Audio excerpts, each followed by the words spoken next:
मैं आपके आलोचक के जो कमेंट्स हैं उनको पढ़ती हूँ और आप बताइए।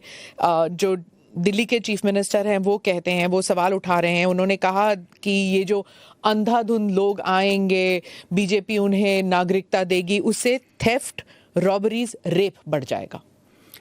दिल्ली के मुख्यमंत्री अपने भ्रष्टाचार के उजागर होने से अपना आपा खो बैठे हैं। उनको मालूम नहीं है कि ये सारे लोग आ चुके हैं, आज भारत में ही रह रहे हैं। सिर्फ इनको अधिकार नहीं मिला है, वो अधिकार देने की बात है। 2014 तक जो आ गए इनको नागरिकता देनी है। और इतनी ही चिंता है तो वो क्यों बांग्लादेशी घुसपैठियों की बात नहीं करते हैं, रोहिंग्यास का विरोध क्यों नहीं करते हैं? क्योंकि वो वोट बैंक की पॉलिटिक्स कर रहे हैं।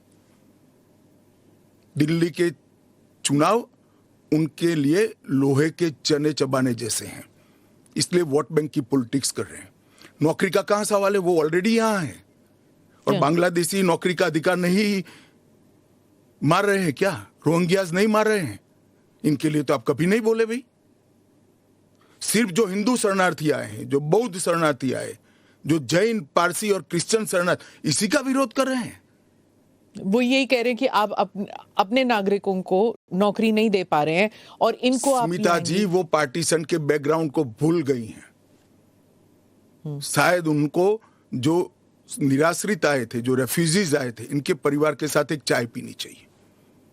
अरबों खरबों रुपए की संपत्ति छोड़कर रेफ्यूजी बनकर यहां आए थे, दिल्ली के बाजार में सब्जियों की दुकान लगाई थी।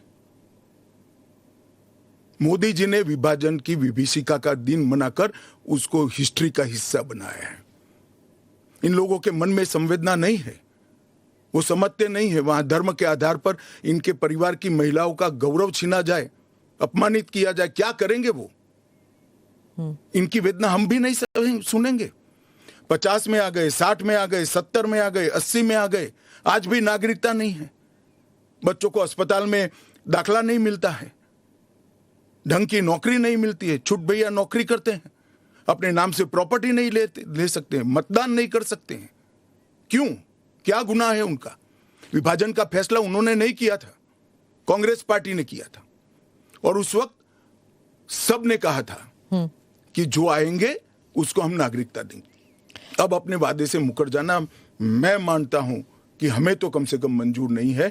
इनकी संवेदनाओं को भारतीय जनता पार्टी भी महसूस करती है, इस देश के प्रधानमंत्री भी महसूस करते हैं, और हम मानते हैं कि इनकी ये 75 साल की वेदनाओं का अंत कभी न कभी आना चाहिए, और ये चुनाव के पहले आ जाए वो ठीक है। ठीक, मैं आपके आलोचक के जो कमेंट्स हैं उनको पढ़ती हूँ और आप बताइए। जो दिल्ली के चीफ मिनिस्टर हैं वो कहते हैं, वो सवाल उठा रहे हैं। उन्होंने कहा कि ये जो अंधाधुंध लोग आएंगे, बीजेपी उन्हें नागरिकता देगी, उससे थेफ्ट, रॉबरीज, रेप बढ़ जाएगा। दिल्ली के मुख्यमंत्री अपने भ्रष्टाचार के उजागर होने से अपना आपा खो बैठे हैं। उनको मालूम नहीं है कि ये सारे लोग आ चुके हैं, आज भारत में ही रह रहे हैं। सिर्फ इनको अधिकार नहीं मिला है, वो अधिकार देने की बात है। 2014 तक जो आ गए इनको नागरिकता देनी है। और इतनी ही चिंता है तो वो क्यों बांग्लादेशी घुसपैठियों की बात नहीं करते हैं, रोहिंग्यास का विरोध क्यों नहीं करते हैं? क्योंकि वो वोट बैंक की पॉलिटिक्स कर रहे हैं। दिल्ली के चुनाव उनके लिए लोहे के चने चबाने जैसे हैं, इसलिए वोट बैंक की पॉलिटिक्स कर रहे हैं। नौकरी का कहां सवाल है, वो ऑलरेडी यहां है। और बांग्लादेशी नौकरी का अधिकार नहीं मार रहे हैं क्या? रोहिंग्यास नहीं मार रहे हैं? इनके लिए तो आप कभी नहीं बोले भाई। सिर्फ जो हिंदू शरणार्थी आए हैं, जो बौद्ध शरणार्थी आए, जो जैन, पारसी और क्रिश्चियन शरणार्थी, इसी का विरोध कर रहे हैं। वो यही कह रहे हैं कि आप अपने नागरिकों को नौकरी नहीं दे पा रहे हैं और इनको स्मिता जी वो पार्टीशन के बैकग्राउंड को भूल गई हैं। शायद उनको जो निराश्रित आए थे, जो रेफ्यूजीज आए थे, इनके परिवार के साथ एक चाय पीनी चाहिए। अरबों खरबों रुपए की संपत्ति छोड़कर रेफ्यूजी बनकर यहां आए थे, दिल्ली के बाजार में सब्जियों की दुकान लगाई थी। मोदी जी ने विभाजन की विभीषिका का दिन मनाकर उसको हिस्ट्री का हिस्सा बनाया है। इन लोगों के मन में संवेदना नहीं है, वो समझते नहीं है वहां धर्म के आधार पर इनके परिवार की महिलाओं का गौरव छीना जाए, अपमानित किया जाए, क्या करेंगे वो? इनकी वेदना हम भी नहीं सुनेंगे। 50 में आ गए, 60 में आ गए, 70 में आ गए, 80 में आ गए, आज भी नागरिकता नहीं है। बच्चों को अस्पताल में दाखला नहीं मिलता है, ढंग की नौकरी नहीं मिलती है, छुट भैया नौकरी करते हैं, अपने नाम से प्रॉपर्टी नहीं ले सकते हैं, मतदान नहीं कर सकते हैं। क्यों? क्या गुनाह है उनका? विभाजन का फैसला उन्होंने नहीं किया था, कांग्रेस पार्टी ने किया था।